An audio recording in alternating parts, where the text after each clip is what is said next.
The money advice that delayed my financial growth did not come from strangers. It came from people who genuinely loved me. See, I grew up believing those lessons were enough.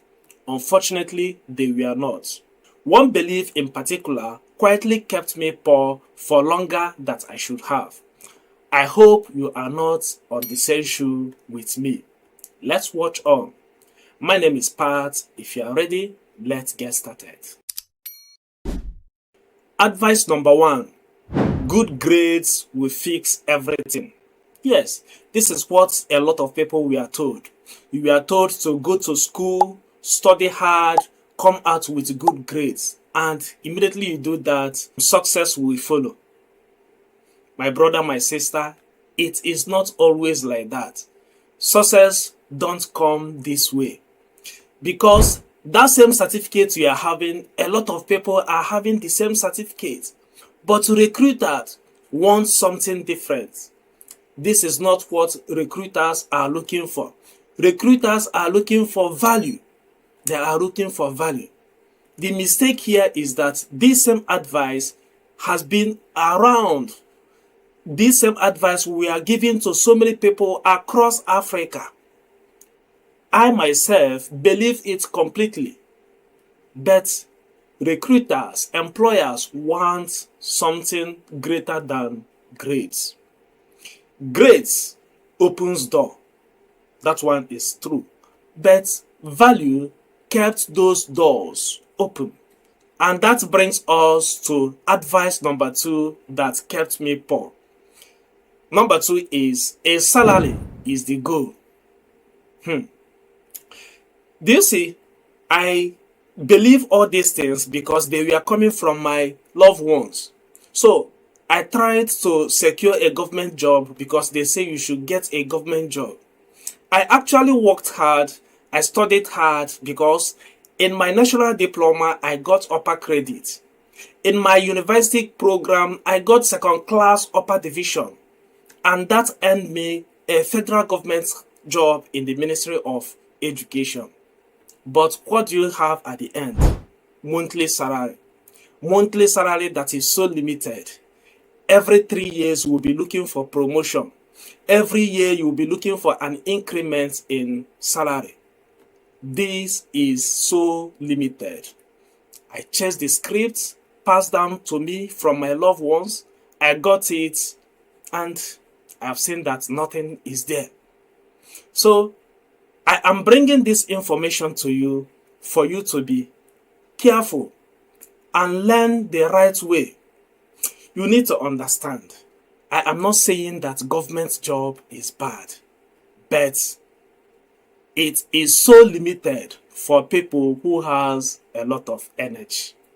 Please subscribe to my channel if you are getting value from this video. I drop helpful contents every week. Remember to turn on the notification button so that you don't miss my future videos. Now, let's go on. Advice number 3. Business is too risky. This one is passed down to us early enough. From the beginning, they will scare us from entrepreneurship. They discourage us very early. They will ask you to play it safe, and this thing will be told you repeatedly.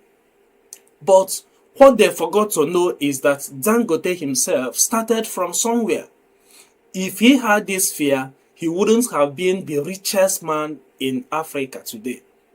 So, do not fear to take chances, because what really kept people down is not the ability to win, but fear to start. The expensive part was never failure. It was waiting. Number 4, save first and build later.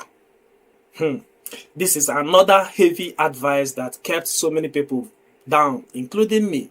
They'll ask you to save first, that you should look at your bank account, make sure that it is growing. That account you are looking at, the banks are using your money to make business. They give your money to people who do businesses. At the end of the day, what did you gain? They give you peanuts. You need to ignore this and look for how to invest. It is actually investment that brings money and not savings. This is what I learned very late. It really dealt with me.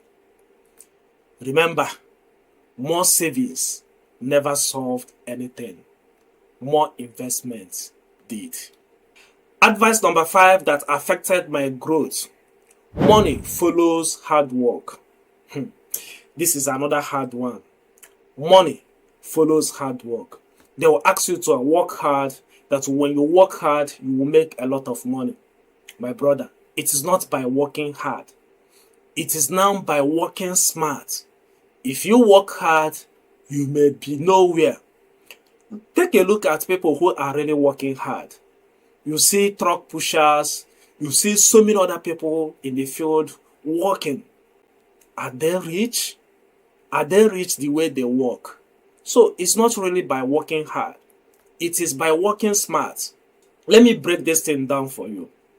Look at me. I used to work in a school. In that school, I will have like 10 to 15 persons in a class. Maximum 20 persons. Apart from general classes where I will have up to 80 or 100 students. In those days, I will be paid once in a semester. A semester takes like 3 months or 4, depending. They count it in weeks. This is when I will be paid. And at the end of the day, I will only affect maximum the life of 80 persons. But today, I am impacting the lives of thousands of people. Go to my other YouTube channel. I normally have 12,000 views every month. Every 28 days, I will have 12,000 views. That is about 400 views on a daily basis.